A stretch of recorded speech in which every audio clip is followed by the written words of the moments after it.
Objective question class 10th maths. सही विकल्प चुनिए। 96 404 का HCF हाईएस्ट कॉमन फैक्टर। 96 के हम अगर फैक्टर देखें तो 96 में आएगा 2 से डिवाइड हो जाएगा 48 आएगा, 2 से डिवाइड हो जाएगा 24 आएगा, 2 से डिवाइड हो जाएगा 12 आएगा, 2 से डिवाइड हो जाएगा 6 आएगा, और 6 को हम 2 से डिवाइड करेंगे 3 आएगा, 3 को 3 से करेंगे 1 आएगा। आप देख सकते हैं 2 into 2 4, 4 into 2 8, 8 into 2 16, 16 into 2 32, 32 into 3 36। 404 का हम देखें, 404 के अगर हम फैक्टर करें तो 2 से डिवाइड करेंगे 202, फिर 2 से डिवाइड करेंगे 101। ओके, इतना ही डिवाइड होगा। अब यदि हम इसमें कॉमन फैक्टर देखें 101 आ जाएगा। हाईएस्ट कॉमन फैक्टर अगर हम यहाँ पे देखते हैं तो एक 2 दिख रहा होगा आपको दोनों में, और फिर से एक 2 दिख रहा होगा, यानी 2 into 2 there is 4। Highest common factor हमारा जो आंसर है वो है 4।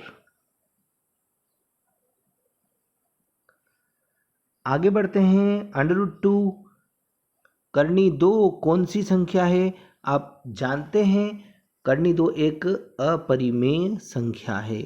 वर्गमूल 2 एक अपरिमेय संख्या है। आगे देखते हैं। द्विघात बहुपद है। द्विघात बहुपद में आप पक्का याद कर लीजिए, द्विघात बहुपद में मूलों का योगफल और मूलों का गुणनफल। इस वर्ष ये एक इम्पोर्टेंट ऑब्जेक्टिव है।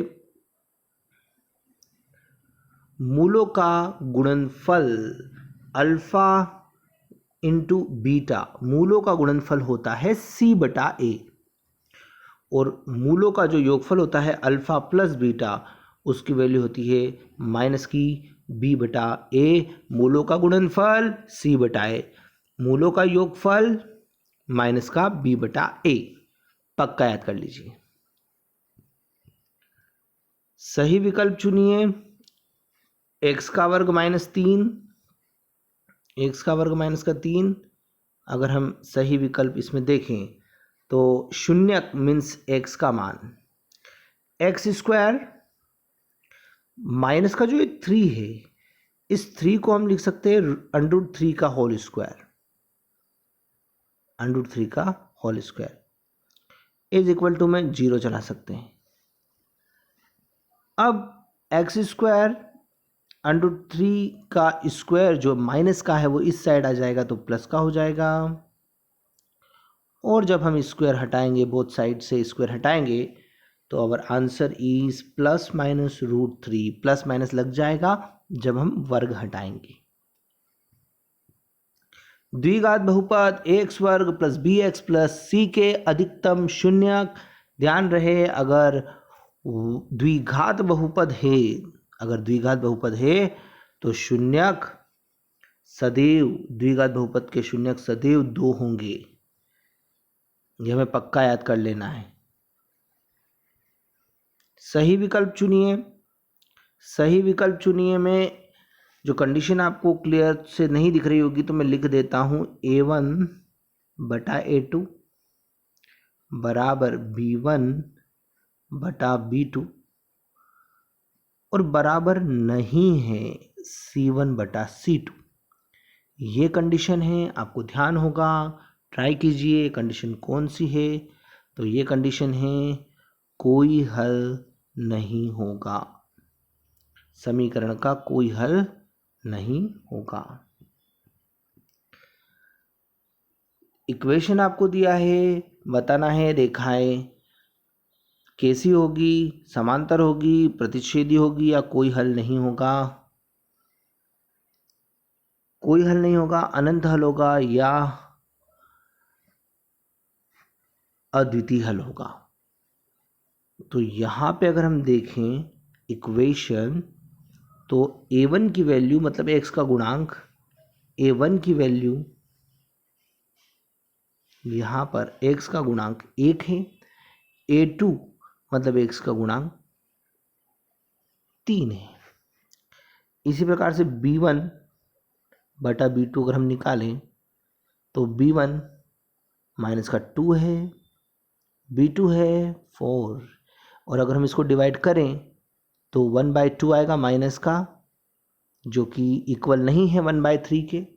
तो here is 1/3 is not equal to -1/2, ये इक्वल नहीं है। अद्वितीय हल की शर्त लग रही है यहाँ पे, तो हम बोल सकते हैं इस सिचुएशन में कि यहाँ पे रेखाएं अद्वितीय हल मतलब एक x की वैल्यू एक y की वैल्यू अर्थात रेखाएं परस्पर प्रतिच्छेद करती है। द्विघात समीकरण ax² + bx + c = 0 में वास्तविक मूल नहीं होंगे यदि d का मान ऋणात्मक होगा। यदि d का मान ऋणात्मक है तो वास्तविक मूल नहीं होंगे। आप जानते हैं मूल वास्तविक नहीं हो तो d की वैल्यू छोटी होगी 0 से। मूलों की प्रकृति, मूलों की प्रकृति हमें सदैव विविक्त कर से पता चलती है। d बराबर b का वर्ग माइनस 4ac, इस फार्मूले में a का मान है 2, b का मान है -4 और c का मान है 3।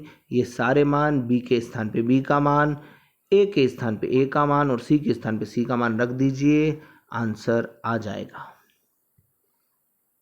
चूँकि b का मान ऋण का 8 आया, जो कि आप जानते हो छोटा है काय से, ऋण का 8 काय से छोटा है 0 से है, अतः मूल जो है वो वास्तविक नहीं होंगे।